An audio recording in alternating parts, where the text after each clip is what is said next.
सर्वांना क्रांतिकारी जय भीम। आज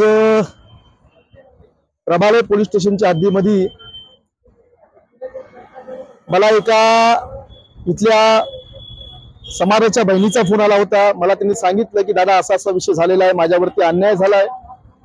अक्षरशः ती मृत्यूच्या दारापर्यंत पोहोचली होती। तिला एवढं ब्लॅकमेलिंग करण्यात आलं होतं, परंतु तिने आम्हाला कॉन्टॅक्ट केल्यानंतर आज आम्ही प्रभाळे पोलीस स्टेशनच्या वरिष्ठ पोलीस निरीक्षक यांची भेट घेतली आणि थोड्याच वेळात त्याच्यावरती आम्ही त्यांना पोलिसांना कारवाई करायला सांगितलेली आहे आणि पोलिसांनी सुद्धा चांगल्या प्रकारे प्रतिसाद दिला। आणि त्या हरामखोरावरती ज्या हरामखोराने त्या बहिणीवरती समाजाच्या आपल्या मुलीवरती अन्याय केला त्याला 100% त्याला सजा होणार। त्या हरामखोराची फाडगावची यातून सुटका होणार नाही। त्या ताईच्या मागे एक भाऊ म्हणून आम्ही सगळे तिचे भाऊ म्हणून मजबूतीने आणि ताकदीने उभे आहोत। त्या ताईला 100% न्याय मिळणारच। जय भीम, जय संविधान, डॉक्टर बाबासाहेब आंबेडकर जिंदाबाद।